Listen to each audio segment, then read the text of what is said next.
মৃত্যুর সময় যদি পেশাব পায়খানা করে দেয় তাহলে কি বুঝবেন? মৃত্যুর সময় পেশাব পায়খানা যদি করে দেয় তাহলে কি বুঝবেন? বিষয়টা কিন্তু আমাদের জানা প্রয়োজন। এছাড়াও ভালো মৃত্যুর কিছু বিষয় আছে। এই বিষয়গুলো কিন্তু জানা প্রয়োজন। আমরা অনেক সময় মনে করি পেশাব পায়খানা করে দিলে মনে হয় খারাপ। না, বিষয়টা আসলে এমন নয়।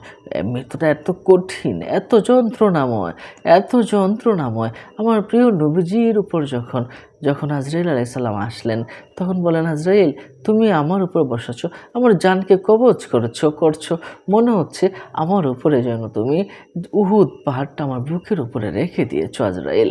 এত কঠিন কি মৃত্যু? কবি ইয়া রাসূলুল্লাহ, আপনার মৃত্যুটা এত সহজে করছি, পৃথিবীর অন্য কোনো মৃত্যু জান কবজ এত সহজে কিন্তু আমি করিনি।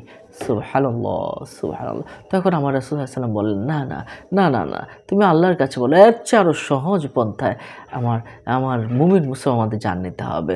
তখন আল্লাহ পাক রব্বুল আলামিন বলেন, মুমিন মুসলমান যারা ঈমান নিয়ে মৃত্যুবরণ করবে তাদের জানটা এমন হবে, একটা আটার খামের ভিতরে একটা চুল টান দিলে যেমন করে এক এক করে চলে আসবে, ঠিক তেমনিভাবেই কিন্তু ঈমানদারের জানটা এভাবেই কবজ করা হবে।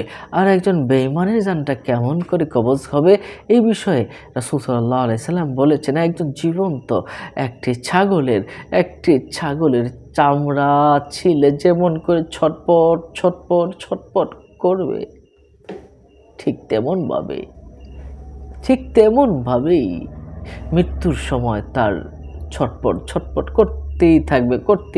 আল্লাহ পাক বলেন, ওয়াজাআত সাখরাতুল মাউত, যখন এই সাখরাতুল মাউত এসে যাবে তার কি চিৎকার, ছটফট করবে কাফিরেরা, আল্লাহ আল্লাহ। ওই সময়ে কিন্তু কিছু মানুষ বেঈমান হয়ে মারা যেতে পারে।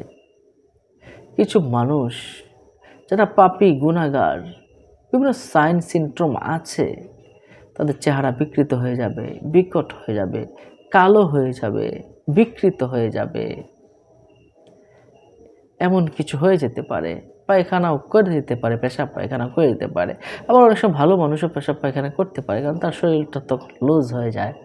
সম্মানিত দর্শক ও শ্রোতা, এছাড়া একজন ঈমানদার তার চেহারা নুরানি হয়ে যায়, উজ্জ্বল হয়ে যায়। আর ভালো মৃত্যুর কিছু আলামত আমি বলে দিচ্ছি, হাদিস শরীফ থেকে আমি নিয়েছি। সে কালেমা পড়তে যে ব্যক্তি ভালো মৃত্যু হবে, সে কালেমা পড়তে কিন্তু তার ঈমান চলে যাবে, তার কপাল থেকে ঘাম বের হবে মৃত্যুর সময়। সুবহানাল্লাহ, সুবহানাল্লাহ। তার চেহারার উজ্জ্বলতা বেড়ে যাবে, এত সুন্দর চেহারা হয়ে যাবে, আল্লাহ আল্লাহ। এবং এমনকি সে যে ভালো মৃত্যু হয়েছে, ঈমানের সাথে সে শুক্রবার যদি মৃত্যুবরণ করে তাহলে সে ভালো মৃত্যু আমরা বলতে পারি। যদি হজের সফরে মারা যায়, ভালো মৃত্যু মনে করতে পারি। যদি রমজান মাসে মারা যায়, ঈমানের সাথে ভালো মৃত্যু মনে করতে পারি। শহীদ মৃত্যু হতে পারে এমন যে রোড অ্যাক্সিডেন্টে বা যুদ্ধের ময়দানে সে মারা গিয়েছে, কাফিরদের হাতে মারা গিয়েছে, অথবা আগুনে পড়ে মারা গিয়েছে, রাস্তায় মারা গিয়েছে, পানিতে ডুবে মারা গিয়েছে, এমনটাও আমরা ভালো কিছু আমরা বুঝতে পারি। জন্য আল্লাহ পাকের কাছে আর দোয়া করতে, আল্লাহ তুমি আমাকে সাখরাতুল মাউতের এই যে সাখরাতে পড়ে যাই আমরা, এই যে কঠিন যন্ত্রণা থেকে আমার মুক্তি দাও। কীভাবে দোয়া করবেন? আল্লাহুম্মা ইন্নী আউযু বিকা মিন সাখরাতিল মাউত, আল্লাহুম্মা ইন্নী আউযু বিকা মিন সাখরাতিল মাউত। এই দোয়াটা বেশি করে পড়বেন। আল্লাহ আমাদের এই দোয়াটা বেশি করে পড়ার তৌফিক দান করুন। আসসালামু আলাইকুম রহমতুল্লাহ। মুমিন মুসলমানকে জানাতে শেয়ার করে দিন।